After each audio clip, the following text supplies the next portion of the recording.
ॐ विश्वं दर्पणदृश्यमाननगरी तुल्यन्निजान्तर्गतं पश्यन्नात्मनि मायया बहिरिवोद्भूतं यथा निद्रया यः साक्षात् कुरुते प्रबोधसमये स्वात्मानमेवाद्वयं तस्मै श्रीगुरुमूर्तये नमः इदं श्रीदक्षिणामूर्तये बीजस्यान्तरिवाङ्कुरो जगदिदं प्राङ्निर्विकल्पं पुनः मायाकल्पितदेशकालकलना वैचित्रचित्रीकृतं मायावीव विजृम्भयत्यपि महायोगी वयस्वेच्छया तस्मै श्रीगुरुमूर्तये नमः इदं श्रीदक्षिणामूर्तये तस्मै श्रीगुरुमूर्तये नमः इदं श्रीदक्षिणामूर्तये ॐ सहना भवतु सहनौ भुनक्तु सह वीर्यङ्करवावहै तेजस्विनावधीतमस्तु मा विद्विषावहै ॐ शान्तिः सदाशिवसमारम्भां शङ्कराचार्यमध्यमाम् अस्मदाचार्यपर्यन्तां वन्दे गुरुपरम्पराम् ॐ पार्थाय प्रतिबोधितां भगवता नारायणेन स्वयं व्यासेन ग्रथितां पुराणमुनिना मध्ये महाभारतम् अद्वैतामृतवर्षिणीं भगवतीम् अष्टादशाध्यायिनीम् अम्ब त्वामनुसन्दधामि भगवद्गीते भवद्वेषिणीम् यं ब्रह्मा वरुणेन्द्ररुद्रमरुतः स्तुन्वन्ति दिव्यैस्तवैः वेदैः साङ्गपदक्रमोपनिषदैः गायन्ति यं सामगाः ध्यानावस्थिततन्गतेन मनसा पश्यन्ति यं योगिनः यस्यान्तं न विदुःसुरासुरगणाः देवाय तस्मै नमः देवाय तस्मै नमः 63मो श्लोक 18मा अध्याय इति ते ज्ञानमाख्यातं गुह्यात् गुह्यतरं मया विमृश्यैतदशेषेण यथेच्छसि तथा कुरु. એટલે ભગવાને કર્મયોગ અને જ્ઞાનયોગ બંનેનો સાર આપી રહ્યા છે. અને કર્મયોગ આના પહેલાં આ શ્લોક પહેલાં આટલા જેટલા શ્લોક ગયા 18મા અધ્યાયમાં 62 શ્લોકોની અંદર કર્મયોગનો સાર 3 વાર આપ્યો અને જ્ઞાનયોગનો સાર 2 વાર આપ્યો. અને ભગવાનને આમ સંતોષ તો થઈ ગયો હશે એટલે ભગવાન કહી રહ્યા છે કે આ રીતે મેં તને ગુહ્યાત ગુહ્યતરમ મયા આખ્યાતમ, મારા દ્વારા તને આ સૌથી ગુહ્ય વસ્તુ અર્થાત આ જે ઉપદેશ જે ભગવદ્ ગીતામાં અપાયો કર્મયોગ અને જ્ઞાનયોગનો જે ઉપદેશ અપાયો એ સૌથી ગુહ્ય વસ્તુ છે, અર્થાત સૌથી ટોપ સિક્રેટ છે. અને અર્થાત કહેવાનું આશે કર્મ વગેરે જે છે આ બધા કર્મ કરે જ છે, આ બધો દેખાય છે, આખી દુનિયા પ્રવૃત્તિશીલ જણાય છે, પણ કર્મનું રહસ્ય કોઈને ખબર નથી પડતી એમ કહેવાનો આશય છે. કર્મનું રહસ્ય ખબર પડે તો પછી એ ખરેખર કર્મનો આપણને ફાયદો થઈ જાય. કર્મનો ફાયદો થવો એના માટે જે એની પાછળનું રહસ્ય છે જાણવું પડે. એની રહસ્ય છે એની પાછળની ભાવના. કર્મ પાછળની આપણી જે ભાવના જે છે એ જ એનું રહસ્ય છે. એ ભાવના બદલાઈ જાય મતલબ આપણને રહસ્ય નથી ખબર એટલે કર્મ કરીએ છીએ ખરા પણ ઢસરડો બધો. અર્થાત કર્મ જ આપણને આપણા બંધનનું કારણ બને છે. અને જો એ જ કર્મ પાછળનું રહસ્ય ખબર પડી જાય, એની પાછળની ભાવના આપણને ખબર પડી જાય કે આ રીતે કરીએ તો આ કર્મ મુક્તિનું સાધન બની જાય. એટલે એનો અર્થ એવો થયો કે નથી ખબર લોકોને, રહસ્ય નહીં ખબર હોવાને કારણે બંધનનું કારણ, રહસ્ય ખબર પડે તો મુક્તિનું કારણ. એટલે ભગવાને કહ્યું ગુહ્ય વસ્તુ આ કર્મયોગ જે છે, કર્મ નહીં, કર્મ તો બધાને ખબર છે શું છે કરવું, એમાં કોઈ ભગવાનને કન્સલ્ટ કરવા જવાનું નથી અને કરવું ન જોઈએ. તમને કર્મેન્દ્રિયો આપી છે, કર્તૃત્વ આપ્યું છે, કરો, ફ્રીવિલ આપી છે, પસંદગી આપી છે, શું કરવું શું ન કરવું, કેવી રીતે કરવું બધું. એટલે પછી હવે કે ભગવાનને પૂછવા જવાની થોડી જરૂર છે. પણ કર્મનું રહસ્ય જાણવું હોય કે આ કર્મ કેવી રીતે કરીએ તો અમારા માટે લાભદાયક બને ખરેખર, આપણને એમ કે કર્મ ફળ મળે એટલે એ જ લાભ કહેવાય ને હવે. એના માટે તો કર્મ સાધન છે, એના માટે તો આપ્યું છે ભગવાને. એક વાસ્તવિક રીતે સાચો લાભ નથી કર્મફળ પ્રાપ્ત કરવું એવું. તો કર્મફળ કર્મ કરો એટલે કર્મફળ તો મળવાનું જ છે, પણ કર્મ અને કર્મફળ પાછળની એક અમુક ભાવના રહેલી છે, એ રહસ્ય છે. એ રહસ્ય જાણી લઈએ તો કર્મફળ પ્રત્યેની આપણી ભાવના બદલાઈ જાય અને કર્મ પ્રત્યેની પણ આપણી ભાવના બદલાઈ જાય, અને તો પછી એ મુક્તિનું સાધન બની જાય. આ જ કર્મફળ રાગદ્વેષનું કારણ બને, બંધનનું કારણ બને, અને બદલે એ મુક્તિનું સાધન બને. એટલે અહીંયા ભગવાન ગુહ્યતરમ, દુનિયામાં સૌથી જે સિક્રેટ વસ્તુઓ છે એના કરતાં ગુહ્યતરમ, તરમ જે છે એટલે પેલી આપણે કહીએ છીએ ને કમ્પેરેટિવ ડિગ્રી, વધુ રહસ્ય, એ બધા કરતાં પણ ચડિયાતું રહસ્ય. એ વાસ્તવમાં એને શું છે? જ્ઞાનમ. હા, જ્ઞાન જ કહેવાય ને. સિક્રેટ એટલે શું?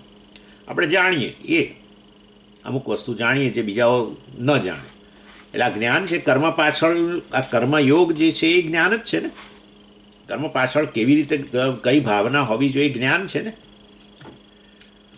એટલે ભગવાન કહે છે ઇતિ, એટલે આ રીતે ભગવાને આ સાર આપ્યો ને 3 વાર કર્મયોગનો અને 2 વાર જ્ઞાન યોગનો સાર આપ્યો. એટલે હવે ભગવાન કહે છે ઇતિ, આ રીતે તે તુભ્યમ, તને જ્ઞાનમ આખ્યાતમ, મેં તને આ જ્ઞાન આપ્યું. કર્મ પાછળનું જ્ઞાન, કર્મ વિષયક જ્ઞાન અને જ્ઞાન યોગ અર્થાત આત્મજ્ઞાન, એ બંને મેં તને પ્રદાન કર્યા, અને જે વાસ્તવમાં મારા દ્વારા તને અપાયા. આ ઉપદેશ અપાયો ગીતાની અંદર, ગીતોપદેશ, જે સૌથી ચડિયાતું રહસ્ય છે. અને પછી ભગવાન કહે છે વિમૃશ્ય એતદ અશેષેણ યથેચ્છસી તથા કુરુ, એટલે મેં તને આ જે ઉપદેશ આપ્યો એનો તું બરાબર એતદ અશેષેણ વિમૃશ્ય, જે મેં તને આ બધું કહ્યું ઉપદેશ આપ્યો એને તું બરાબર તારી રીતે વિશ્લેષણ કર. અર્થાત હવે આ માર્ગની અંદર ક્યાં રહેલો છું, તું ક્યાં છું, કયા સ્થાન પર છું, હાઈવે પર તું ક્યાં ઊભો છું, એ તું જાતે નક્કી કરીને આગળ વધ. મેં તો તને આખો માર્ગ બતાવી દીધો છેક ધ્યેય સુધીનો. હું જ આ જે એક્સપ્રેસ વે છે એનો છેવટનો છેડો હું છું, અને એ એક્સપ્રેસ વે પર મેં તને મૂકી દીધો, અને હવે ચાલવાનું તે શરૂ કર્યું. પણ તું કઈ જગ્યાએ ઊભો છું, ધ્યેયથી કેટલો દૂર છું, એ બધું તારે નક્કી કરવાનું છે, એ મારે નક્કી નથી કરવાનું. એટલે ભગવાન કહે છે મારું તો કાર્ય આ ઉપદેશ આપવાનું હતું, જ્ઞાનયોગ અને કર્મયોગનો ઉપદેશ આપવાનું હતું. અને માટે તું અત્યારે કર્મયોગના સ્થાન પર છું કે જ્ઞાન માટેનો અધિકારી બની ગયો છું, એ બધું તારે નક્કી કરવાનું છે. અશેષેણ વિમૃશ્ય એટલે એનાલાઇઝિંગ, એનો બરાબર વિશ્લેષણ કર કે તું ક્યાં આગળ છું. કારણ કે ચિત્તશુદ્ધિ થઈ ગઈ હો તો તું જ્ઞાનનો અધિકારી છું, વધુ નજીક પહોંચી ગયો ધ્યેયની. અને હજુ તને લાગતું હોય કે આ ચિત્તશુદ્ધિ રાગદ્વેષ વગેરે બધું રહેલું છે, મેં તને ઉપદેશ આપ્યો આ શું કેવું હોય. ચિત્તમાં રાગદ્વેષ હોય તો ચિત્ત કેવા પ્રકારનું હોય, કર્મ પાછળની કેવી ભાવના હોય, કર્મફળ પાછળની કેવી ભાવના હોય, કર્મ પાછળની કેવી ભાવના હોય. જો રાગદ્વેષ હોય તો, ચિત્તમાં અશુદ્ધિ હોય તો, એ બધું મેં તને કહી દીધું છે. એટલે હવે તું નક્કી કર કે તું ક્યાં આગળ છું. અશેષણ એટલે બરાબર વિશ્લેષણ કર. એટલે આપણે કહેતા હોઈએ છીએ કે ભાઈ હું આવું પૂછીએ છીએ, આવું સ્વામીઓને પૂછીએ, જ્યારે પૂછીએ હું શેનો અધિકાર સ્વામીજી, મારે કર્મ છોડવું જોઈએ કે બધું રિટાયરમેન્ટ લેવું જોઈએ ને આ ભણવું જોઈએ, કે પછી આ બધું મારે બધી મારી એક્ટિવિટી ચાલુ રાખવી જોઈએ અને આ જોડે આ ક્લાસ ભરવા જોઈએ, શું કરવાનું? ભાઈ તમે નક્કી કરો, તમે ક્યાં આગળ છો એ તમે નક્કી કરો. કારણ કે કોઈના આ દુનિયા માટે, મતલબ કોઈ પણ આ બધી વ્યક્તિઓ માટે એક સરખી સલાહ હોતી નથી. જેવી રીતે એક ડૉક્ટર જે છે બધા પેશન્ટોને એક જ સલાહ ના આપે. ઇવન માથાનો દુખાવોની કમ્પ્લેન લઈને જાય તો પણ ના આપે. કે તાવ આવતો હોય તો માટે બધાને એક સરખી જ કમ્પ્લેન, બધાને એક સરખી જ દવા આપી દે, બસ આ તાવની આ ગોળી લઈ લો. બસ આ જાણવું પડે તાવ શેને કારણે આવે છે. ઘણા બધા હજારો કારણો છે તાવ આવવાના. તો સૌથી કોઈ ખતરનાક રોગ થઈ ગયો હોય એનું આ લક્ષણ છે તાવ આવવો. અને સામાન્ય કોઈક એમ હોય, પેટની કંઈક તકલીફ હોય તોય તાવ આવી જાય, અને આ સિઝન બદલાય તોય તાવ આવી જાય, બધું કેટલું છે કે. એટલે તાવ આવ્યો, માટે એક સરખી સલાહ ડૉક્ટર દ્વારા આવું ના હોય. એટલે જે તે પેશન્ટ જે છે એને એને એને અનુરૂપ સલાહ હોય. એવી ને એવી રીતે અહીંયા પણ ભગવાને ટીચિંગ તો કહ્યું કર્મયોગ અને જ્ઞાનયોગનું, પણ આપણે ક્યાં ઊભા છીએ? આપણે દર્દી જ છીએ ને. આમ તો સાચું કહીએ તો સંસારી બિચારો દર્દી જ કહેવાય ને. અજ્ઞાની છે દર્દી કહેવાય, કારણ કે રીબાય છે, સંસાર રોગથી રીબાય છે. સંસાર રોગ એટલે આ શોક ને મોહ ને આ બધું, અને આ બધા રાગ દ્વેષ ને એનાથી રીબાય છે. ક્રોધ કામ બધી વસ્તુથી રીબાય છે ને, હેરાન જ થાય છે. આ બધી વસ્તુ હોય એટલે કોઈ સુખી ના હોય. રાગદ્વેષ હોય, મોહ હોય, શોક, મર્યાદાઓ બધી લાગતી હોય, પરતંત્રતા હોય, ફરિયાદો હોય જીવનમાં. આ બધી વસ્તુઓથી આપણને કદી કે થોડો આ બધું હોય એટલે આનંદ થાય. મારા મનમાં બહુ ફરિયાદો હોય અને હું કોઈકને કહું મને તો મારા મનમાં અત્યારે બહુ જ ફરિયાદો છે, તો પેલી વ્યક્તિ કે કોંગ્રેચ્યુલેશન. આવું બને કોઈ દાડો સાંભળ્યું? કોંગ્રેચ્યુલેશન કે એનીવે કહેવાનો આશય એવો છે કે આ બધા રોગના લક્ષણો છે, સંસાર રોગના લક્ષણો. એટલે આપણે રીબાઈએ છીએ. એટલે ભગવાને કહ્યું કે ભાઈ આ સંસાર રોગ માટે આનું છેવટે એનામાંથી મુક્ત થવા માટે આ આખો માર્ગ છે કર્મયોગ અને જ્ઞાનયોગ. હવે એમાં આપણે કઈ જગ્યાએ છીએ એ આપણે નક્કી કરવાનું. એટલે એ તદ અશેષેણ વિમૃશ્ય, તું તારી જાતે તારી પોઝિશન નક્કી કર. અને પછી શું? યથેચ્છસી તથા કુરુ. બસ યથેચ્છસી, તને જે યોગ્ય લાગે, હવે આગળ વધવા માટે તને જે યોગ્ય લાગે કર. છોડવાનું, કર્મ છોડીને એક જગ્યાએ બેસવાનું તને ઠીક લાગે તો એ કર. અથવા તને લાગતું હોય કે ના ચિત્ત શુદ્ધિ વગેરે થઈ નથી, માટે મારે કર્મ કરવા જોઈએ અને કર્મ કરતાં પાછા આવા પ્રકારના કર્મ કરવો જોઈએ જેથી મારી ચિત્ત શુદ્ધિ થાય, મારી ભાવના બદલાવી જોઈએ કર્મ પાછળની, અથવા અમુક પ્રકારના કર્મ કરવા જોઈએ જેથી કરીને રાગદ્વેષની વૃદ્ધિ ન થાય, ક્ષીણ થાય ઉપરથી. આ બધું નક્કી કરવાનું તારા હાથમાં છે. યથેચ્છસી તથા કુરુ, જે તને યોગ્ય લાગે વાસ્તવમાં તારા માટે, તારી પોતાની જરૂરિયાત મુજબ, તારે આ ધ્યેયની પ્રાપ્તિમાં તને જે જે જરૂરી લાગે એ તું કર. અને આ વસ્તુ ખરેખર બધી આપણી વડીલ વ્યક્તિઓને જ ખરેખર સલાહ આપી રહી છે. કારણ કે એમાં શું થાય છે, વડીલ બનીએ ને એટલે દાખલા તરીકે મા બાપ હોઈએ આપણે, તો આપણા વાસ્તવની અંદર કેટલા બધા આપણા ઘરના એટલીસ્ટ ઘરના લોકો તો જે છે હોય એ આપણા નિર્ણય પર આધાર રાખતા હોય, અને આપણે એમને જરૂર આપણો નિર્ણય કહી શકીએ અને એ રીતે એમને મદદરૂપ થઈ શકીએ, પણ અલ્ટિમેટલી એ લોકોએ આપણા પર આધારિત ન રહેવું જોઈએ. એટલે આપણે ઉપદેશ આપી દઈએ કે બેટે ઓર બેટી જો પણ હોય, બેટે બેટી, કે આ કર, આ કરવું યોગ્ય છે વગેરે, પણ છેવટે એ લોકોએ જાતે જ નક્કી કરવી જોઈએ. કારણ કે આપણે કંઈ હંમેશ માટે સલાહ આપવા માટે રહેવાના નથી. અને એટલે આપણા બાળકો વગેરે જે હોય એ આપણને જ સતત પૂછતા રહે એ પ્રકારની વ્યવસ્થા ન હોવી જોઈએ. એ લોકો એમની જાતે નિર્ણય લેવા માટે ની ક્ષમતા ધરાવવા જોઈએ. એટલે આ લોકો કહે છે કે બાળકોને જે તમે એજ્યુકેશન આપો, બાળકોનું ઘડતર કરો, એજ્યુકેશન તો નહીં, બાળકોનું જે ઘડતર કરો, એમને કેળવણી આપો, તો એ તમે સાચી કેળવણી આપી છે કે નહીં કેવી રીતે ખબર પડે? તો કહે છે કે એ વ્યક્તિઓ ધીરે ધીરે ધીરે ધીરે જેમ ઉંમરમાં મોટા થતા જાય એમ વધુ ને વધુ સ્વતંત્ર થતા જાય. એટલે મારે એમને સ્વતંત્રતા આપવી જોઈએ. સ્વતંત્ર થતા જાય અથવા નિર્ણય કરવાની એમનામાં ક્ષમતા આપવી જોઈએ.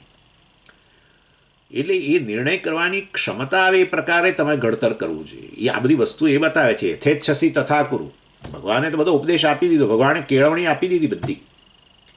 પછી અર્જુનને એમ ના કહ્યું કે હવે તું તારે શું કરવું જોઈએ એના પર તું મારા પર આધાર રાખ.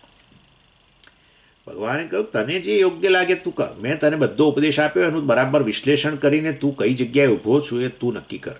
ધ્યેય તારું શું છે એ મેં તને કહી દીધું, અને એ ધ્યેયને અનુરૂપ સાધનોની વાત કરી દીધી, કર્મયોગ જ્ઞાનયોગ. અને હવે એને અનુરૂપ તારે તું ક્યાં આગળ છું, કર્મયોગના અધિકારી, જ્ઞાનયોગના અધિકારી વગેરે તું તારી જાતે નક્કી કર.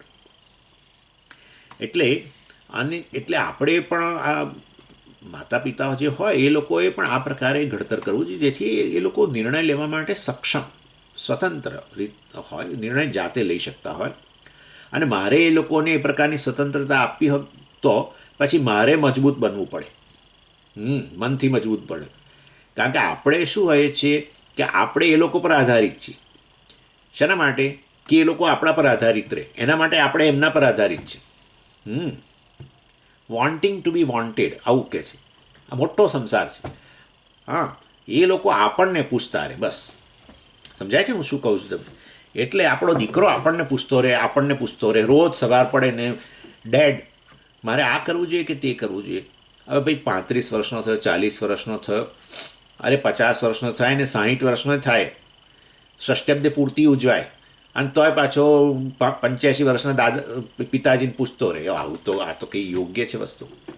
એટલે કહેવાનો આશય એવો છે, એટલે સ્વામી આ બધું કંઈ તમે કહેવાય સત્ય જ છે. હું તમને બતાવું હમણાં આ શું ચાલે છે ઘરોની અંદર. આ એ જ કહી રહ્યો છું તમને, જે ઘરોમાં ચાલી રહ્યું તે. લગ્ન પહેલાં દીકરો આપણને પૂછતો હતો, બહુ જ ગમતું હતું કે દીકરો આપણા પર આધારિત છે. એ આપણો આધાર હતો એમના ઉપર. આપણો આધાર એ બાળક ઉપર એ હતો કે એ આપણને આધારિત રહે, એમ મારું કહેવાનું છે. આ મોટો સંસાર છે. આપણે ડિપેન્ડન્ટ છીએ કે એ લોકો આપણા પર ડિપેન્ડન્ટ રહે, આપણે એમના પર ડિપેન્ડન્ટ છીએ કે એ લોકો આપણને પૂછતા રહે. એટલે વાસ્તવની અંદર, અને પછી પેલો લગ્ન થઈ ગયા દીકરાના, અને હવે ઓછું થવા માંડ્યું. પહેલાં માને બધું પૂછતો હતો, હવે માને ખાસ પૂછતો નથી. અને જે માનો પછી પ્રકોપ જુઓ. એટલે કહેવાનો આશય છે, હવે પેલી પત્નીને પૂછે છે એટલે માં ગુસ્સે થાય છે. એટલે અને માં ગુસ્સે થાય, દીકરા પર તો બહુ થઈ ના શકે, પણ પેલી પુત્રવધુ પણ બહુ ગુસ્સો કરે. એ આવી નહીં ત્યાં સુધી પેલો મારા પર આધારિત હતો, મને બધું પૂછીને કરતો હતો, અને હવે મને પૂછતો નથી. એટલે એ આપણા પર પરતંત્ર છે. એવું આપણી જે આશા છે એ જ આપણી પરતંત્રતા છે એ લોકો પરની. નહીં તો ગુસ્સો શાના માટે આવે? આપણે રાજી થઈએ, ચાલો સારું, હવે એ લોકો એમની નિર્ણય લે છે. પણ એના માટે બહુ માનસિક રીતે આપણે બહુ તૈયાર બનવું પડે. આપણે માનસિક રીતે નબળા હોઈએ ને, ડિપેન્ડન્સી છે ને, કોઈ પણ પ્રકારની પરતંત્રતા એ મનની નબળાઈ બતાવે છે, બીજું તો કંઈ જ નથી. એટલે આપણે આ રીતે પરતંત્ર છીએ એમના ઉપર કે એ લોકો આપણને પરતંત્ર રહે.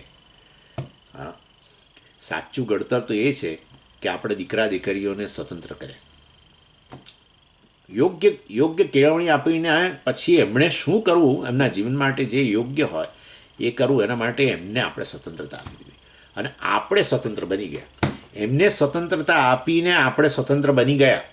એમને આપણા પર આધારિત રખાવીને આપણે એમના પર આધારિત થઈ ગયા. અને એને કારણે જ ગુસ્સો આવે છે.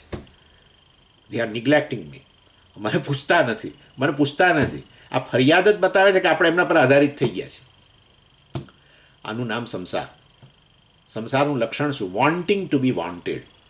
સર બસ વોન્ટિંગ ટુ બી વોન્ટેડ. મારા મનમાં સતત આવી ઈચ્છા રહે છે કે એ લોકો મને આધારિત રહે, એ લોકો મને પૂછીને કરે. આ મોટી તકલીફ. એટલે એ ભગવાનનો ઉપદેશ કેટલો તો વિચારો, અને કેટલો પ્રિય અર્જુનને. હજુ તો 2-3 વાર હજુ આવવાનું છે. પ્રિયોસી મેં, ઇષ્ટોસી મેં, અત્યંત પ્રિય, અત્યંત નજીક, જેમ આપણે આપણા બાળકો પ્રિય હોય.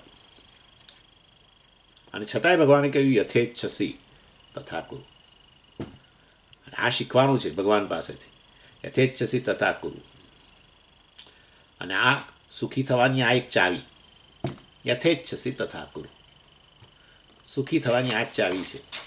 દીકરો આપણને પૂછતો જ રહે. એના ત્યાં બાળકો આવી ગયા, ને એના બાળકો હવે તો કોલેજમાં જવા માંડ્યા, તો એ મને પૂછે તો મને આનંદ થાય, અને નહીં તો ન થાય. આ તો મહાત્રાસ. આ બધું નડે જ છે ને આપણને. આ બધી વસ્તુઓ આપણી એ લોકો પરની આ પ્રકારની પરતંત્રતા, કે એ લોકો આપણને પરતંત્ર રહે, એ પ્રકારની આપણી પરતંત્રતાને કારણે કેટલું દુઃખ છે, કેટલા ઝઘડા થાય છે ઘરમાં. એટલે ભગવાન કહે છે આ યોગ્ય વસ્તુ નથી. તમે એ લોકોને મદદરૂપ થાઓ, કે જે શાના માટે મદદરૂપ થાઓ? એ લોકો સ્વતંત્ર બને. હેલ્ધી પેરેન્ટિંગ કહે છે આ લોકોને. Healthy parenting is making the children independent of you. અને એ રીતે તમે સ્વતંત્ર થઈ ગયા. પૂજ્ય સ્વામીજી હંમેશા કહેતા કે જો તમારે જીવનમાં ફ્રીડમ જોઈતી હોય, સ્વતંત્રતા જોઈતી હોય, ને સ્વતંત્રતામાં સુખ છે, જો તમારે સ્વતંત્રતા જોઈતી હોય, ફ્રીડમ જોઈતી હોય, તો અન્યને સ્વતંત્રતા આપો. આ એક જ રસ્તો છે. અન્યને સ્વતંત્રતા આપવાથી જ આપણે સ્વતંત્ર બનીએ. અન્યને આપણા પર વધારે ને વધારે પરતંત્ર બનાવીને આપણે એમના પર પરતંત્ર બનીએ છીએ. એટલે સ્વતંત્રતાની ની ચાવી ફ્રીડમ, અમારે મોક્ષ જોઈએ છે. આ વ્યવહારનો મોક્ષ આ છે, એવું છે. એનીવે, એટલે સાચા અર્થમાં ભગવાને એક ટીચર તરીકે અહીંયા આ વસ્તુ કહી. હું તને નહીં કહું, ભગવાને ન જ કહ્યું. પેલો પૂછતો જ રહ્યો, મારે શું કરવું મને કહી દો, બસ, મારે બીજું બધું નથી સાંભળવું. મારે શું કરવું મને કહી દો. અત્યારે આ રણક્ષેત્ર છોડીને જતો રહું કે પછી યુદ્ધ કરું, શું કરું મને કહો, તમે કહો. ભગવાન કહ્યું જ નહીં. સંન્યાસ લઈ લઉં કે કર્મયોગ કરું, ભગવાને ના કહ્યું. ના, ભગવાને તો કહ્યું તું તો ખરું, યુદ્ધસ્વ. ભગવાને કહ્યું તું ખરું, પણ સાથે સાથે જ્ઞાનની વાત કરી ને. એટલે જ્ઞાનની વાત કરી, જ્ઞાનીની પણ પ્રશંસા કરી, બધું જ કર્યું. અને પછી કહ્યું કે તું યુદ્ધ કર. એટલે પેલાના મનમાં કન્ફ્યુઝન થયું. ના, એટલે એણે કહ્યું યદેકમ વદ નિશ્ચિત્ય, તમે નિર્ણય કરો મારા માટે અને કહી દો કે ના, તારા માટે તો કર્મયોગ જ સારો છે અને આ જ્ઞાન વગેરે તારા માટે યોગ્ય નથી. તમે મને નિર્ણય કરીને કહી દો. તમે તો ઉપરથી મને ગૂંચવો છો. એક બાજુ જ્ઞાનીની પ્રશંસા કરો, જ્ઞાનને બધું આટલું બધું જ્ઞાને આપો પાછા, એટલે જાણે કે મારે ખરેખર જીવનમાં જ્ઞાન પ્રાપ્ત કરવું જોઈએ. અને એ પાછું એ દિશામાં જવાનો પ્રયત્ન કરતા તમે કહો કે યુદ્ધ કર, કર્મયોગ કર, ધર્મનું પાલન કર. એમાં કરવાનું શું? પણ ભગવાન ન કહ્યું, ભગવાન ના કહ્યું. યથેચ્છસી તથા કરું. મેં તને કર્મયોગ જ્ઞાનયોગ બંનેનો ઉપદેશ આપી દીધો છે. તને જે યોગ્ય લાગે તું કર. અને ખરેખર અર્જુને યોગ્ય નિર્ણય જ કર્યો. પોતે જ્યાં અધિકારી હતો એને અનુરૂપણે નિર્ણય કર્યો. એના માટે કલ્યાણકારી સાબિત થયું. 64મો શ્લોક. સર્વગુહ્યતમં ભૂય શૃણુ મે પરમં વચઃ ઇષ્ટોસી મે દૃઢમિતિ તતો વક્ષ્યામિ તે હિતમ. એટલે ભગવાને એને આ રીતે પૂર્વ શ્લોકની અંદર અર્જુનને સ્વતંત્રતા આપી. અને હવે એનો અર્થ એવો થયો કે હવે ભગવાન અર્જુનને જાતે જ હવે એની પોતાની પસંદગી છે, ની ક્ષમતા છે, જે સ્વતંત્રતાની એનામાં ક્ષમતા છે, દરેકને આપેલી જ છે પસંદગી કરવાની ક્ષમતા. એનો એણે ઉપયોગ કરવો જોઈએ અને એવી રીતે ઉપયોગ કરવો જોઈએ કે એનો દુરુપયોગ ન થાય. ફ્રી વિલ એવું છે કે એનો હંમેશા દુરુપયોગ થતો હોય છે. કેવી રીતે ખબર પડી તમને? જોઈ લો પરિસ્થિતિ. તમે તો જોતા જ હશો બધું ટીવીની અંદર. ક્લાઇમેટ ટ્રેકર એક પ્રોગ્રામ આવે છે, ક્લાઇમેટ ટ્રેકર, જબરજસ્ત. કે આ પરિસ્થિતિ જો આ રીતે મનુષ્ય પોતાની પસંદગી જે છે એને ફ્રીવિલ આપી છે, સ્વતંત્રતા આપી છે, એનો જો દુરુપયોગ કરશે તો આ પૃથ્વી પર કોઈ જીવન જ નહીં રહે. અને આ જીવન અહીંયા ધબકે છે. આ દુનિયા કહે છે કે અહીંયા આજુબાજુ કોઈ જગ્યાએ જીવન જણાતું નથી. આ યુનિવર્સની અંદર કોઈ જગ્યાએ નથી જણાતું. બધું કેટલું આ લોકો બધું શોધે ચારે તરફ, પણ ક્યાંય જણાતું નથી. એ પેલા કાર્લ સેગને બહુ સરસ એનો એક નાની ઓડિયો છે, મને લાગે છે આપણે વચ્ચે વાત થઈ હતી. ખરેખર કહે છે કે ભાઈ આ બ્લેસિંગ છે એને સાચવો.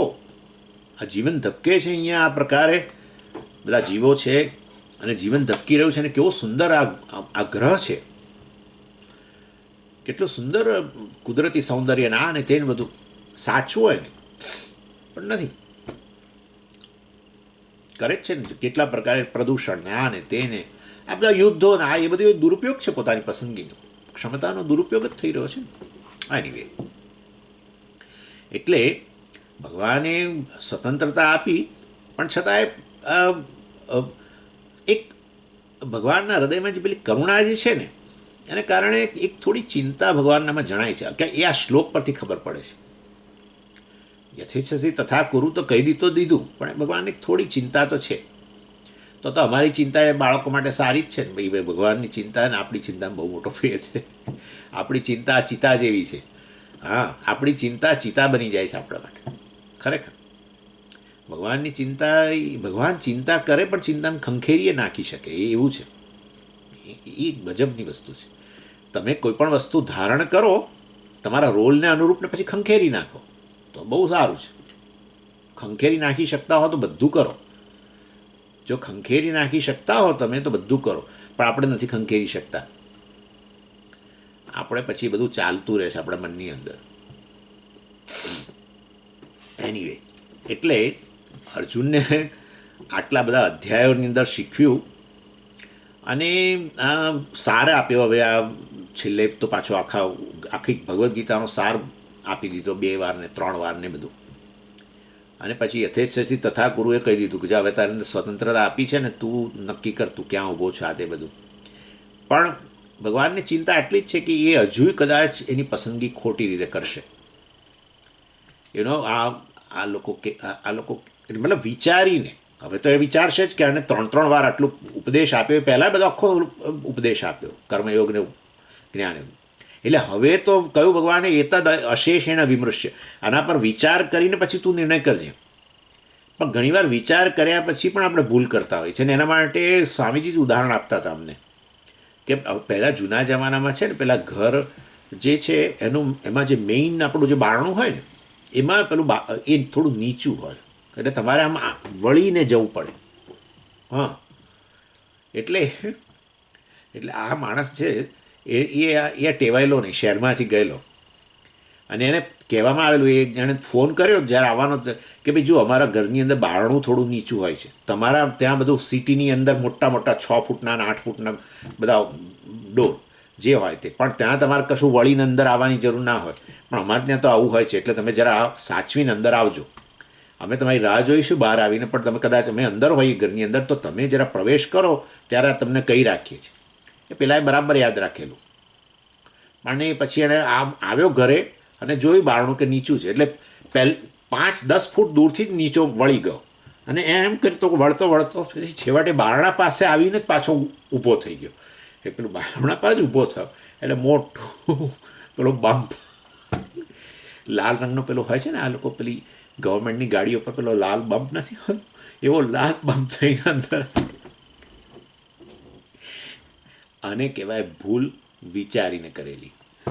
આ વિચાર આટલો આખા રસ્તે વિચારતો આવ્યો કે મારે આ રીતે પ્રવેશવાનું છે, અને વિચારીને અંદર વળતો આવ્યો, પણ જ્યાં ખરેખર વળવાનું હતું ત્યાં જ ઊભો થઈ ગયો.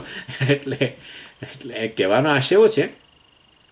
એટલે ભગવાનને કદાચ આવી ચિંતા હશે કે મેં એને કહ્યું તો ખરું કે ભાઈ તું તારી જાતે બધું એનાલિસિસ કરીને પછી નિર્ણય લેજ, તારે જ નિર્ણય લેવાનો નથી, યથેચ્છસી તથા કુરુ. પણ છતાંય એની આ પસંદગી જે છે, એની ક્ષમતા છે, એનો એ દુરુપયોગ થઈ જાય અને ખોટો નિર્ણય લઈ લે. એટલે 2 પ્રકારની ભૂલ હોય છે. એક તો આપણે કહ્યું ને પ્રમાણે વિચાર્યા વગરની, અને બીજી જે છે વિચારીને કરેલી ભૂલ. અને માટે ભગવાનની આ ચિંતા જે છે એનો પડઘો આ શ્લોકમાં દેખાય છે, આજે આપણે અત્યારે જોઈ રહ્યા છીએ એની અંદર. એટલે આમ તો એના પર એના માટે થઈને ભગવાન નિર્ણય નથી કરતા, પણ છતાંય કશુંક એમને કહેવાની ઈચ્છા છે આ ચિંતાને કારણે. એટલે શું થાય છે, એટલે ભગવાન 2 શ્લોકોની અંદર વળી પાછો ફાઇનલ સાર આપી દે છે. 65 અને 66. કોઈને એમ હોય કે અમારે ભગવદ્ ગીતા આખી નથી ભણવી, પણ અમારે સાર ભણવો છે ખાલી, અમારે સમજી આટલું કહી દો, ભગવદ્ ગીતાનો ઉપદેશ શું છે એટલું કહી દો, આમ હાથ કરી આટલું કહી દો, ભગવદ્ ગીતાનો ઉપદેશ શું છે. અમારે જીવનની અંદર મોક્ષ પ્રાપ્ત કરવો હોય તો અમને તમે 10 મિનિટમાં કહી દો અમારે શું કરવું. એટલે મારે કહેવું જ પડશે ને હવે. એટલે આ 65મો અને 66મા શ્લોકની અંદર ભગવાન આખા ભગવદ્ ગીતાનું પાછો ફરી એકવાર સાર આપી દે છે. આ ચિંતા બતાવે છે ભગવાનની કે આ ખોટો નિર્ણય પાછો ન લઈ લે, એના કરતાં મને એકવાર છેલ્લે ના સ્વામીજી તમે તો હંમેશા છેલ્લે બોલો, પણ પાછું ચાલતું જ રહે તમારું. ભાઈ આ તો ભગવાનનું ચાલે છે, મારું કશું નથી ચાલતું. 65મો અને 66મો શ્લોક એવા છે કે જેની અંદર ભગવાન 65મા શ્લોકમાં કર્મયોગનો સાર અને 66મા શ્લોકમાં જ્ઞાનયોગનો સાર આપે છે. અને એ વસ્તુ એક આપવાના છે, એટલે અર્થાત ભગવાનની જે ચિંતા જે છે અને એના કારણે જે બોલે છે એ અહીંયા કહી રહ્યા છે. ગુહ્યતમમ ભૂય શૃણુ, પાછું ગુહ્યતમમ આવ્યું, ટોપ સિક્રેટ. આવું કયા જ કરવું પડે તો જ પેલાનું ધ્યાન બરાબર રહે અને એ વસ્તુને વેલ્યુએબલ. આ તો બોલે આવું આપણા છોકરાઓ છે ને એ આવું કરતા હોય છે. મા બાપ બિચારા કંઈક ક્યારેક ઘણીવાર શું કરે, ઘણીવાર રિપીટ કરે કે ભાઈ આ બહુ હું તને જે કહી રહ્યો છું બહુ મહત્ત્વની વસ્તુ છે, માટે ફરી તું સાંભળ. પેલા દીકરા દીકરીઓ કે આ તો બોલ્યા. એટલે પછી શું કરે મા બાપને પછી જો ઠેસ ના પહોંચાડવી હોય એટલે કે હા હા હા હા, પણ એનું ધ્યાન બીજે જ હોય, એનું ધ્યાન કે મોબાઈલમાં હોય કે બીજા કશાકમાં. હા હા હા હા હા હા હા, એટલે ગણકારે જ નહીં. પણ એની પણ એટલે ભગવાન તો એ કહે છે ગુહ્યતમ, આ તો અર્જુન આવો નથી ભાઈ, પણ છતાંય કહે છે કે હું તને એક ટોપ સિક્રેટ હવે પાછું કહું છું. ભૂયઃ, એ પાછું મહારાજ બહુ, ભૂયઃ એટલે પુનઃ, અગેન. એટલે તું મને કહેવા જઈશ જ મને કે તમે તો બહુ રિપીટ કરો છો બધું, પણ એને કરતાં હું તને કહી દઉં છું કે હું આ વસ્તુ તને હું ફરી કહેવાનો છું. પરમમ વચઃ, લો છે ને મારા શ્રેષ્ઠ શબ્દો, જ્યારે મારે મતલબ હું જે બોલું છું બધું શ્રેષ્ઠ છે, તું એને ના ગણકારો એવું ના કરતો. પરમમ વચઃ ભૂયઃ શૃણુ ગુહ્યતમમ, મેં શૃણુ એટલે મને તું સાંભળ એમ. એટલે આપણે એટલે સ્વામીજી તમે અમને કહેતા હતા કે તમને એવું છે કે આ અમને પૂછતા રહે, અમને પૂછતા રહે, અમને પૂછતા રહે. આ તો ભગવાને આમ અમને તો એવું જ લાગે છે એ આખો દિવસ આવું કે કરે છે. હું તને શ્રેષ્ઠ શબ્દોમાં કહું છું, રહસ્ય કહું છું, રહસ્ય કહું, એટલે પેલાની નજર એના તરફ જ રહે ને. અને ભગવાનને આ ખબર હતી કે આ બધું 5000 વર્ષ પછી આવવાનું રહેવાનું જ છે, બધા મને સાંભળવાના જ છે, એટલે આખી દુનિયાનું એટેન્શન આપણા પર રહે, એના માટે જ આ ગીતાનો ઉપદેશ અપાયો છે એમના દ્વારા. એટલે આપણી મુશ્કેલી નથી, એ ભગવાનને આ જ મુશ્કેલી હતી. આપણે હંમેશા વોન્ટેડ વોન્ટેડ વોન્ટેડ રહેવા માગતા હોઈએ છીએ, એટલે એને પણ એવું જ છે. બસ આપણે હંમેશા સેન્ટરમાં, આપણને બધા પૂછતા રહે, એટલે આવું બધું બોલ્યા કરે છે. ગુહ્યતમમ ને ભૂયઃ ને પરમમ વચઃ ને બધા શ્રેષ્ઠ શબ્દો, હું તને ટોપ સિક્રેટ કહું છું, આમ કરી કરીને એ પોતે સેન્ટરમાં રહેવા માગે છે. એટલે ભાઈ આ વસ્તુ તો એવું છે કે તમે બધી સલાહ આપી દીધી હોય ને, બાળકો પરદેશ જતા હોય ત્યારે તો આવું બહુ ખાસ થતું હોય છે. પરદેશ જાય ત્યારે તો પાછું અમુક વસ્તુ કહેવાની હોય બધી કે, અને પછી છેલ્લે પેલો નીકળવાનો હોય ત્યારે પાછું કે મા બાપને પેલી ચિંતા હોય બિચારાઓ કે આ તો કંઈક પાછું કંઈક એરપોર્ટ પર કંઈક જો પેલો પાસપોર્ટ સાચવજે, એ લોકો માગશે આમ કરશે તેમ કરશે, તું સાચવજે, ગમે ત્યાં મૂકી ના દેતો. મને ખબર તને આ ટેવ છે, આવું આવું બધું બોલે, પાછા એને થોડો ઇરિટેટ કરે કે તું ગમે ત્યાં બધું મૂકી દઉં છો, તને યાદ નથી રહેતું. એટલે બોર્ડિંગ પાસ આમ રાખજે ત્યાં, અને ત્યાં હું તને પહેલાં ફોન કરજે, કોઈ દિવસ તું ફોન કરતો મા બાપને થોડી ચિંતા હોય છે. એટલે એનીવે, એટલે ભગવાનને જાણે અર્જુન માટે ચિંતા છે, કારણ કે કહે છે ઇષ્ટોસી ત્વમ ઇષ્ટ અસી, તું મને અત્યંત પ્રિય છું. દૃઢમ પાછા ભગવાન કહે છે. આ તો બહુ અર્જુનનું મહાન લક છે ભાઈ. મોદી સાહેબ આવીને કહે કે હા હા હા તમે મને અત્યંત પ્રિય છો, તો આપણને શું, આપણું તો જાણે ધન્ય ભાગ્ય થઈ ગયું. મહાન વ્યક્તિ આપણને કોઈ આવું કહે કે તમે અત્યંત પ્રિય છો, તો એ તો બહુ ખરેખર ભાગ્યશાળી વ્યક્તિ જ હોય ને. એટલે ઈશ્વર જે ખરેખર જેણે અને એનું ઈશ્વર પણ એને સિદ્ધ કરી દીધું. 11મા અધ્યાયની અંદર ભગવાને વિશ્વરૂપ બતાવીને સિદ્ધ કરી દીધું કે જે કંઈ છે હું જ છું બધું. જગતનું ઉપાદાન કારણ અને આ નિમિત્ત કારણ જે ગણો તે, વોટ ઇઝ ઈશ્વર, જે છે એ ઈશ્વર જ છે, જે છે એમાં છે પણ જ ઈશ્વર છે, દેટ્સ ઇટ. અને જે બાકી તમે જે શબ્દથી કહો છો ને એ બધું એ ભગવાનની બધી વિભૂતિઓ છે. જે છે એમાં જે શબ્દ જે એ ભગવાનની વિભૂતિ છે, અને છે એ ભગવાનનું સ્વરૂપ છે. એટલે આ તમને સમજાવો તો સારું, નહીં તો પછી બધો વિસ્તાર અત્યાર કરવાની હવે અહીંયા જરૂર નથી. એનીવે, એટલે આ ભગવાનને પણ એક આવી આપણા મા બાપની જેવી જાણે સામાન્ય ચિંતા હોય એવી અર્જુન માટે, એને કારણે જાણે કહી રહ્યા છે.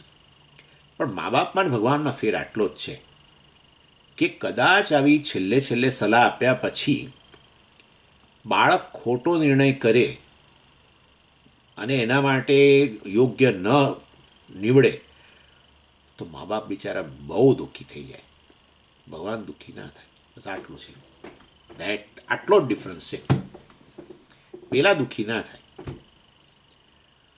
એ જરાય દુઃખી ના થાય. પણ એક તકેદારીના રૂપમાં ભગવાન એને કહે છે કે હવે તને તારે નિર્ણય કરવાનો સમય આવી ગયો છે. હા, કે યુદ્ધ હવે તો ભગવાન બંધ કરશે ઉપદેશ, અને પછી તો રણ મેદાનમાં જ છે. માટે એક જ વસ્તુ રહે છે, આ યુદ્ધ કરવું. અને એ યુદ્ધ કરવાને બદલે ભગવાનને કે ના, રથ પાછો લઈ લો ઋષિકેશ તરફ. તો ખોટો નિર્ણય થઈ જાય એવો અર્જુનના પક્ષે, કારણ કે એ અર્જુન છે ક્ષત્રિય અને બધા રાગદ્વેષ છે જ, બહુ સ્પષ્ટ છે. એ લોકોના 12 વર્ષના એ લોકો જ્યારે રહ્યા વનવાસની અંદર, ત્યારે ખરેખર જ પછી બધું આ આત્મજ્ઞાન પ્રાપ્ત કરી બધા ઋષિમુનિઓ ઘણાયા હતા. કેમ ના કર્યું એ વખતે? ઋષિમુનિઓ ઘણા હતા, જેને આપણે અધિકારી હોઈએ તો જઈને બેસી જઈએ અને જ્ઞાન પ્રાપ્ત કરી નિધિધ્યાસન માટે શ્રેષ્ઠ વસ્તુ આ વનની અંદર, કોઈ બીજી માથાકૂટ નહીં. બધું હતું, કેમ ન કર્યું? ત્યારે તો બધા હથિયારો તૈયાર કર્યા અને બધા કેટલા મંત્રોનો એણે પેલો શું કે અનુષ્ઠાન કર્યું. ધનુર્વિદ્યામાં આવું છે, બધા જે અસ્ત્રો હોય, અસ્ત્રો બધા મંત્ર શક્તિવાળા હોય. એ મંત્ર બધા અનુષ્ઠાન કર્યું કે બધા આ દુર્યોધન માટે, એના પેલા માટે. તો આટલો તો બધો છે બધું. અને પછી હવે જ્યારે ખરેખર આ પેલા અમને જોયા અને પેલી એટેચમેન્ટ ઊભું થયેલું છે ને એના કારણે ભાગમ ભાગ કરે અહીંથી કે હું છોડીને જતો રહું, સંન્યાસ લઈ લઉં, આ કરું, એ તો યોગ્ય નથી જ. એટલે કદાચ હવે આ ભગવાન કે હું ઉપદેશ પૂરું કરું અને એ વખતે હવે એને નિર્ણય કરવાનો આવ્યો ક્યાં યુદ્ધ કરું, ક્યાં આ યુદ્ધ મેદાનમાંથી નીકળી જવું. તો કયો નિર્ણય કરશે એ યોગ્ય નિર્ણય કરવો જ, પણ એ કરે એના માટે વળી એકવાર મને કહી દેવા દે કે આ કર્મયોગ એક થોડા શબ્દોમાં અને જ્ઞાનયોગ થોડા શબ્દોમાં બીજા, એટલે એક શ્લોકની અંદર ભગવાન પાછો એટલે ઉપદેશ આપે છે. અને પછી પણ અર્જુન જો ખોટો નિર્ણય કરે ભગવાનના મતથી, જેમ મા બાપના મતથી બાળકે ખોટો નિર્ણય કર્યો તો મા બાપ તો દુઃખી થાય, પણ ઈશ્વર દુઃખી ના થાય. જો ઈશ્વર દુઃખી થઈ જાય તો પછી પ્રશ્ન તો પતી ગયો, એ તો જીવ જ હોય. એટલે વાસ્તવની અંદર એટલે આ અને આવું નવું આચાર્યોના પક્ષે પણ ગણવામાં આવે છે. આચાર્યો હંમેશા કહેતા હોય એમના ઉપદેશ, જે ભગવાને ઉપદેશ આપ્યો એ જ આચાર્ય ઉપદેશ આપે. શિષ્યો હોય અને પછી છતાંય સ્ટુડન્ટ કે શિષ્ય ખોટો નિર્ણય કરે તો આચાર્ય દુઃખી ના થાય, ન થવા જોઈએ. હા, બાય ધ વે સમય પહેલાં અમારા આચાર્ય તો બહુ દુઃખી થઈ ગયા, તો હવે એ બિચારા હવે થોડુંક અટેચમેન્ટ હોય થયું, એટલે ચાલો એની ગઈ. પરંતુ આચાર્ય કે વાસ્તવમાં ભગવાન દુઃખી ન થાય ખોટો નિર્ણય કરે તો પણ. એટલો મા બાપ અને આ ઈશ્વર વચ્ચે ભેદ ગણો. એનીવે, એટલે તું જે નિર્ણય કરીશ એનાથી ખરેખર હું મતલબ પ્રભાવિત નહીં થવું, પણ છતાં હું તને ભૂયઃ પ્રવક્ષ્યામિ, હું તને આ વસ્તુ વાસ્તવમાં ભૂયઃ શૃણુ, એટલે તું ફરી સાંભળ, હું તને કહી રહ્યો છું. પરમમ વચા, મારા જે વચનો છે એટલે મતલબ આ ઉપદેશ ટૂંકમાં સારૂપે એ હું તને કહી રહ્યો છું. અને એનું કારણ ખાલી મારી કમ્પેશન, મારું કરુણા છે તારા પ્રત્યેની એ છે, ને કરુણા હોવા માટેનું કારણ કે તું અત્યંત પ્રિય છું, ઇષ્ટોસી. અને તે એટલું જ નહીં, તું પ્રિય છો એના માટેનું કારણ કે તે મારું શરણ લીધું છે. કહ્યું ને એ જ વસ્તુ બીજા અધ્યાયમાં એણે કહીને કે હું તમારા શરણે છું ને તમે મને યોગ્ય ઉપદેશ આપો. બસ એટલે એને કારણે હું તને ફરી એકવાર આ વસ્તુ કહી રહ્યો છું જે તારા માટે કલ્યાણકારી છે. તતઃ તે હિતમ વક્ષ્યામી, એટલે આમ તારે જે યથેચ્છસી તથા કુરુ, એટલે વાસ્તવની અંદર તને યોગ્ય લાગે એ જ તારે કરવાનું છે. અને તારે જ એ જે તું નિર્ણય કરો એના કારણે જે પરિણામ આવે એ પરિણામો પણ તારે જ ખરેખર પછી એનો અનુભવ તારે જ કરવાનો છે. અને પરંતુ મને એમ થાય છે કે હું તને ફરી એકવાર આ છેલ્લે ઉપદેશ આપી દઉં જેથી કરીને તું યોગ્ય નિર્ણય કરી શકો. તતઃ તે હિતમ વક્ષ્યામિ, એટલે તતઃ તે હિતમ, તવ હિતમ, તારું જે હિત, તારા માટે જે અત્યંત હિતકારી વસ્તુ છે એ વક્ષ્યામિ, હું તને કહેવા માગું છું. અને એ રીતે આ સમગ્ર ભગવદ્ ગીતાનો સાર, કારણ કે છેલ્લા 2 શ્લોકો, બસ ગીતાના ઉપદેશના છેલ્લા 2 શ્લોકો, પછી તો બધી એક સામાન્ય ચર્ચા છે.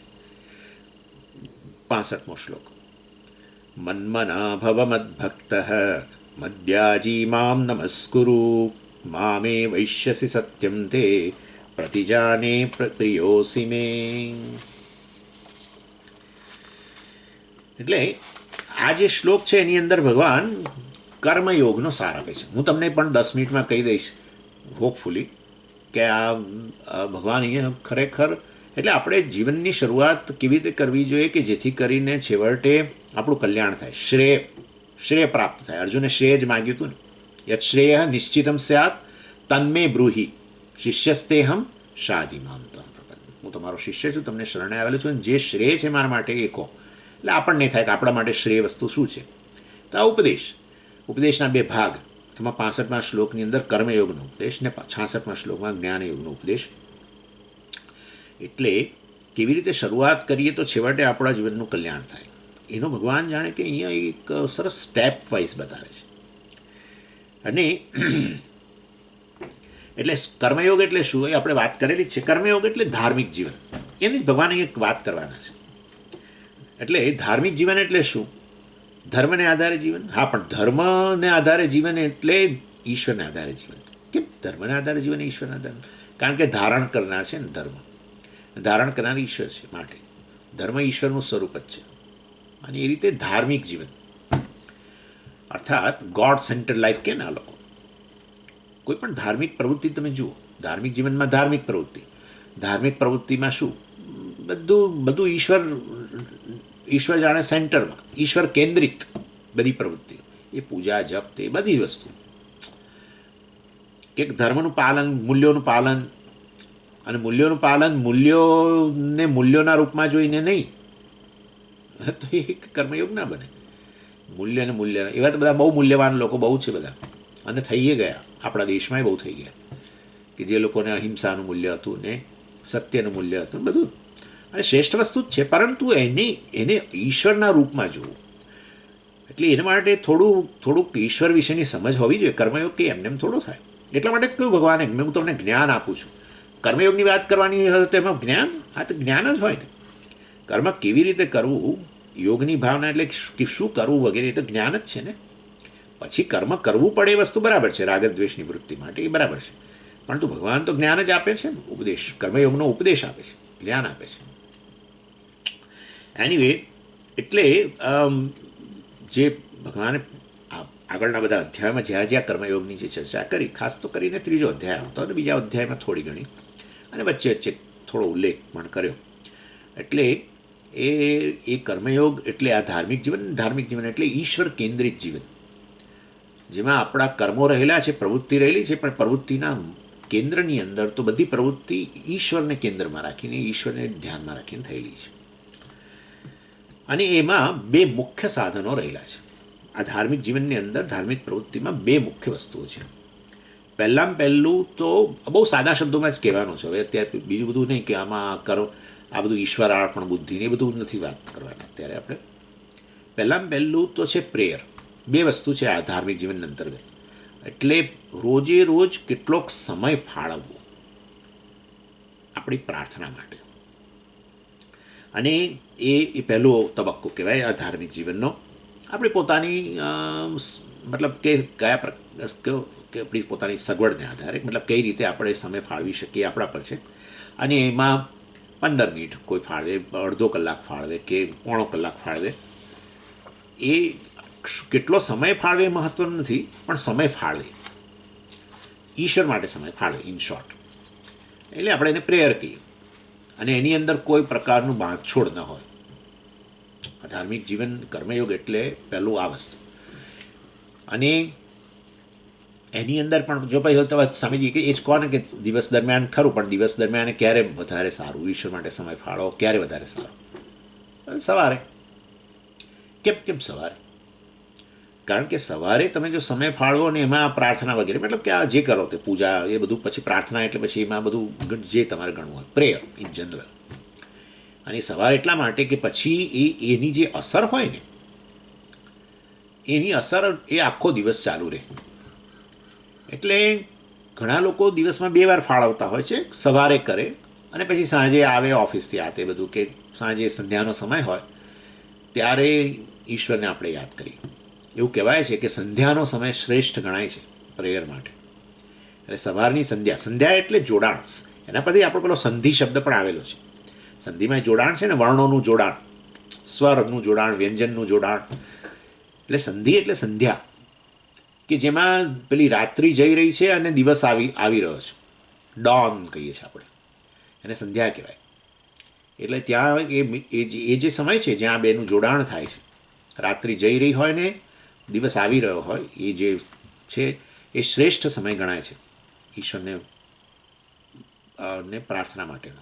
એવી રીતે સાંજે દિવસ જઈ રહ્યો છે અને રાત્રિ આવી રહી છે, એટલે સવારની સંધ્યા અને સાંજની સંધ્યા, અને એમાં પછી આપ જે પ્રેયર કરે એને સંધ્યાવંદન કે એ જુદી વસ્તુ છે, એ આપણે અત્યારે એની વાત નથી કરતા. કોઈ પણ પ્રકારની પ્રાર્થના દિવસમાં 2 વાર કે ના, પણ અમને 2 વાર ના ફાવે, હું તો આવું છું 9 વાગે રાત્રે, આમ સારું સવારે તો કરો, સવારે પણ હું તો મોડો જ ઉઠું છું, પણ મોડો ઉઠી પછી શું કરું છું, એ મારે છે ને થોડુંક પેપર તો વાંચવા જોઈએ. પહેલાં હું આવીને મારે તો ડાઇનિંગ ટેબલ પાસે બેસીને પેપર વાંચવું ને ચા પીવું ને પછી અમારે અડધો પોણો કલાક તો મારે જોઈએ આના માટે.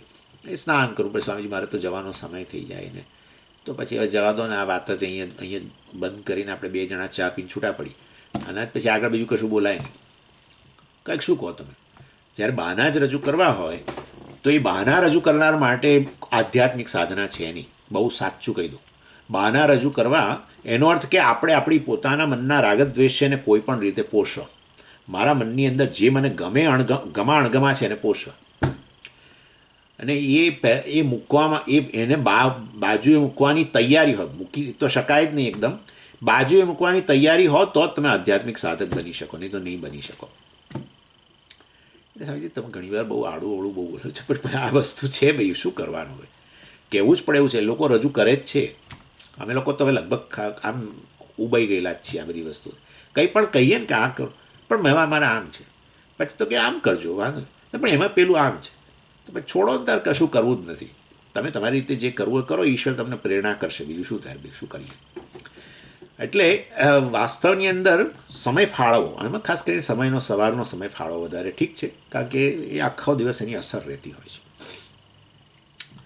એટલે અને એટલે એનો અર્થ એવો પણ થયો કે જો વહેલી સવારે આ સંધ્યાના સમયે કરવાની તમે વાત કરતા હો તો એટલે કે સૂર્યોદય થયા પહેલાં જ થયું ને, એટલે વહેલું ઉઠવું જ પડે ને પછી સ્નાન વગેરે આ તે હોય ને બધું, અને તો પછી એનો અર્થ કે રાત્રે મોડા સુધી જગાય નહીં, એ તો હકીકત છે. એટલે પછી રાતનું આપણું એ રાતનો રૂટીને બદલાઈ જાય, પછી ટીવી જોવું મોડા સુધી ને બધી વસ્તુ,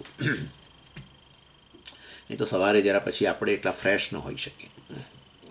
અને હવે ચાલો એ તો બરાબર થયો, સમયની વાત થઈ ગઈ, હોવું જ જોઈએ રોજે એ પણ વાત થઈ ગઈ. હવે પ્રેયરને અંતર્ગત શું કરવું એ મેં તમને કહી દીધું. વાસ્તવમાં પૂજા કરી શકો તમે, નાની પૂજા કરી શકો, તમારી પાસે સમય હોય વધારે તો કદાચ થોડી લાંબી પૂજા કરી શકો. મેં કહી દીધું છે 15 મિનિટ કરવી એ પ્રેયર કે અડધો કલાક કે પોણો કલાક તમારા પર છે. તો અને પૂજા કરો કે પારાયણ કરો કે શાસ્ત્રનું વાંચન કરો કે જપ કરો, એટલે આ નામ જપ વગેરે જે છે જે આપણે માનસિક રીતે કરતા હોઈએ છીએ એ તો ધ્યાન જ બની જતું હોય છે, પણ એને આપણે પ્રેયર કહી શકીએ, મેન્ટલ પ્રેયર. એટલે આમાંની કોઈ પણ તમને જે યોગ્ય લાગે તમે કરો. પૂજા કરતા હો તો એ શ્રેષ્ઠ છે, પૂજા ન કરતા હોય પારાયણ કરતા હોય તો પણ વાંધો નથી, પારાયણ ન કરતા હોય ધ્યાન કરતા હોય તો વાંધો નથી, પણ ઈશ્વર કેન્દ્રિત છે જે પણ કરો તે માનસિક કરતા હોવ કે વાચિક પારાયણ વગેરે કે પૂજા વગેરે કાયિક વગેરે, એ કોઈ પણ પ્રકારનું આ કર્મ જે ઈશ્વર કેન્દ્રિત છે એને અહીંયા પ્રેયર કહીએ છીએ આપણે, અને એ રોજે રોજ હોવું જોઈએ, અને યોગ્ય સમય સવારનો છે. આ થયું રિલિજિયસ લાઈફ, આપણી ધાર્મિક જીવનનો પહેલો અંશ. અને બીજો અંશ જે છે એ વાસ્તવની અંદર એ લોકો બહુ એનો પર ભાર નથી આપતા, અને એ છે અધ્યયન.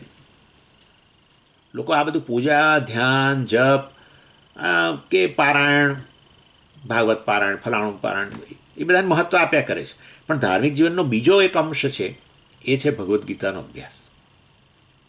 બીજું કશું ન કરીએ તો પણ ભગવદ્ ગીતાનો અભ્યાસ, જેને આપણે સ્વાધ્યાય કહીએ છીએ, જેને આપણે બ્રહ્મયજ્ઞ કહીએ છીએ, તમે જાણો છો હવે તો, એ કરવો જોઈએ, અને વિસ્તૃત અભ્યાસ કરવો જોઈએ ધીરે ધીરે. આપણે કે કોઈને બતાવવું નથી કે મેં તો આખી ભગવદ્ ગીતાનો અભ્યાસ 3 વાર કરી લીધો છે, એવું કે આપણને કોઈને બતાવવામાં રસ નથી, અને ન જ હોવો જોઈએ. પરંતુ ભગવદ્ ગીતાનું વિશદ અધ્યયન, અને હવે તો આચાર્યોના બધાના પ્રવચન વગેરે હોય છે, એટલે આપણે કંઈ એમાં બધું આપણે જાતે કંઈમાં એટલું કરવાનું નથી હોતું. કેમ પણ ભગવદ્ ગીતા તમે કેમ, તમને એવું તે શું છે, પણ ભગવદ્ ગીતા ભાઈ તો વેદનો સાર છે, અને વેદનું અધ્યયન એટલે કે ઉપનિષદોનું અધ્યયન વગેરે ઘણીવાર આપણને કઠણ લાગતું હોય છે. તો આ ભગવદ્ ગીતાની અંદર બધી જ વસ્તુઓની ચર્ચા છે. કર્મયોગની વાત છે, જ્ઞાનયોગની વાત છે, મૂલ્યોની વાત છે અને ઈશ્વરની ઉપાસના વગેરેની વાત છે. એના માટે વિભૂતિઓનું વર્ણન ભગવાને કર્યું છે. આ તે બધું એટલે આપણને ઈશ્વર વિશેની સમજ પ્રાપ્ત થાય, આત્મા વિશેની સમજ પ્રાપ્ત થાય અને જીવનમાં આપણે જે પ્રવૃત્તિ કરીએ છીએ કેવી રીતે કરવી એની સમજ પ્રાપ્ત થાય અને કર્યા પછી આ જે જ્ઞાન મેળવવાનું છે જેને કારણે મોક્ષ વગેરે પ્રાપ્ત થાય, બધી જ વસ્તુઓની ચર્ચા ભગવદ્ ગીતામાં હોવાને કારણે ભગવદ્ ગીતાનો વાત કરીએ છીએ. એટલે એક છે પ્રેયર, બીજું છે સ્વાધ્યાય, એક છે પ્રાર્થના, પૂજા વગેરે કે પારાયણ કે એના રૂપમાં, અને બીજું છે સ્વાધ્યાય, અધ્યયન. એક છે દેવયજ્ઞ અને બીજું છે બ્રહ્મયજ્ઞ. બરાબર. એટલે આ થયું આ આપણું આ ધાર્મિક જીવનના બે અંશ. પણ આ તમે તમારી રીતે આ વસ્તુ લઈ આવ્યા છો કે પછી એનો કોઈ આધાર છે? તમને આવું સૂઝ્યું કે ધાર્મિક જીવનમાં બે જ વસ્તુ હોવી જોઈએ કે તમે કોઈ આચાર્ય કહે છે માટે તમે કહો છો? ના, ભજગોવિંદમમાં ભગવાન શંકરાચાર્યજી કહ્યું, ગેયમ ગીતા નામ સહસ્રમ ધ્યેયમ શ્રીપતિ રૂપમજસ્રમ. ગેયમ ગીતા નામ સહસ્રમ વિષ્ણુ સહસ્રનામ કે અન્ય લલિતા સહસ્રનામ કે શિવ સહસ્રનામ. શિવ સહસ્રનામ છે મહાભારતમાં, શિવ સહસ્રનામ સ્તોત્ર છે. ચાલો એ તો પણ એટલે જે પણ એટલે કહ્યું ગેયમ ગીતાનું ગાન કરો, અર્થાત ગીતાનો અભ્યાસ કરો. ગાન કરો એટલે અમને તો આવડે સરસ, અમે શરૂ કરી દઈએ હમણાં જ. નહીં, એવું નહીં. એ જે શ્લોકો બોલો એ શ્લોકોનો અર્થ વગેરે મતલબ એ અધ્યયન ગણવાનું. અને નામ સહસ્ર એટલે વિષ્ણુ સહસ્રના વગેરેનો પાઠ કરો, વાચિક કરવા. ધ્યેયમ શ્રીપતિ રૂપમજસ્રમ અને ભગવાનનું ધ્યાન વગેરે કરો.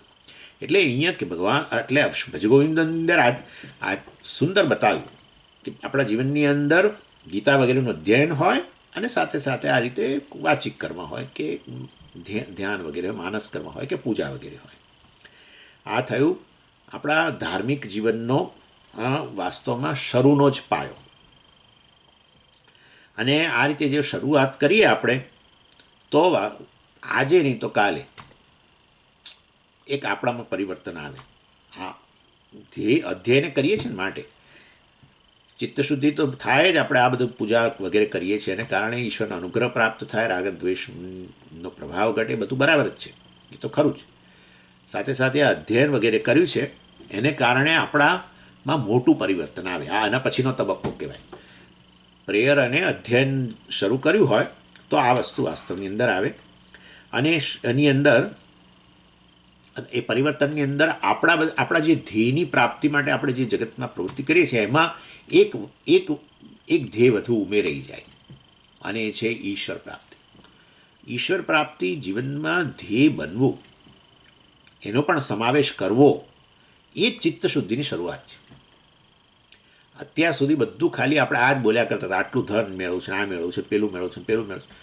પછી આપણને થાય કે ના, ખરેખર જીવનમાં આ પણ વસ્તુ છે, મોક્ષ વગેરેની પ્રાપ્તિ કરવી જોઈએ, અર્થાત ઈશ્વર સાક્ષાત્કાર કરવો જોઈએ, જે શબ્દોમાં લોકો બોલતા હોય.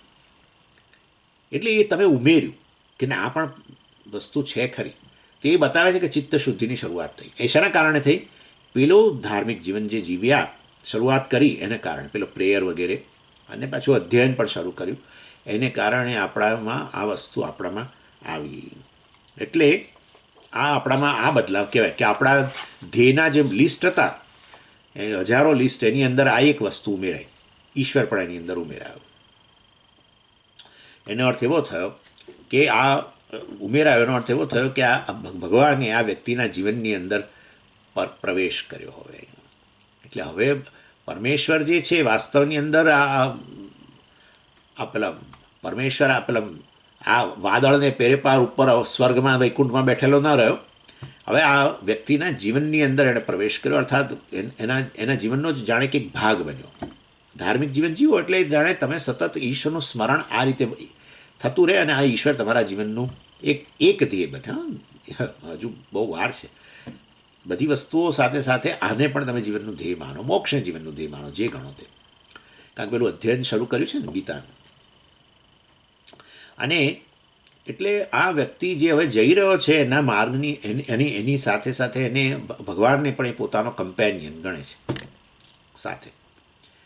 અને એ અત્યારે હજુ આ ઈશ્વર તો કેવો છે, એ ઈષ્ટ દેવતાના રૂપમાં જ હોય. જે રૂપમાં એ ભજે છે ને, જે રૂપમાં એ પૂજા કરે છે, જે રૂપમાં એનું પારાયણ કરે છે, અથવા તો જે રૂપનું એ ધ્યાન કરે છે, એ ઈષ્ટ દેવતાના રૂપમાં જ એ ઈશ્વરને માને છે જુદો. પરંતુ એ વાસ્તવમાં એ એના જીવનનું એક જોડે ને જોડે એક એનું અંગ બનતું જાય. અને એની આ પ્રાર્થના જે છે, એની પ્રાર્થના રોજની, એની અંદર આ વસ્તુ ઉમેરી ગયેલી હોય. શું ઉમેરી ગયું હોય? વનમાલી ગદીશાંખી શંખી ચક્રી ચ નંદકી શ્રીમાન નારાયણો વિષ્ણુર વાસુદેવો ભિરક્ષતું. એટલે આ વાસુદેવ જે છે મારું સદાય રક્ષણ કરો, મતલબ કે એના જીવનનું જ એક અંગ બની ગયું છે. જેમ પત્ની વાત કરે ને કે પતિ મારું સદાય રક્ષણ કરે, એવી રીતે આ ભક્ત જે છે વાસ્તવમાં એ આ રીતે ઈશ્વરને આ રૂપમાં પ્રાર્થના કરે કે મારા જીવનને આપ દોરો, મારા જીવનનું રક્ષણ કરો, વગેરે વગેરે, મારું રક્ષણ કરો, મામ અભિરક્ષ. એટલે એનો અર્થ એવો થયો કે શરૂઆત થઈ હતી પ્રેયર અને પેલું અધ્યયન વગેરેથી, અને ત્યાર પછીનો આ તબક્કો આવ્યો કે જેમાં ઈશ્વરે આ વ્યક્તિના જીવનમાં એક કમ્પેનિયન તરીકે, પાર્ટનર તરીકે એણે પ્રવેશ કર્યો. તો જ પ્રાર્થના કરે મારું રક્ષણ કરો, એનો અર્થ કે પોતાના જીવનની અંદર એનો ફાળો જોઈ રહેલો છે. અને પછી હજુ એ ધાર્મિક જીવન તો ચાલુ જ રહે, અને તો પછી આગળ વાસ્તવમાં શું થાય એ આપણે આવતી વખતે જોઈશું. ઓમ પૂર્ણમદ પૂર્ણમિદમ પૂર્ણાત પૂર્ણમુદચ્યતે પૂર્ણસ્ય પૂર્ણમાદાય પૂર્ણમેવાવશિષ્યતે. ઓમ શાંતિ શાંતિ શાંતિ. હરિ ઓમ શ્રી ગુરુભ્યો નમઃ. હરિ ઓમ.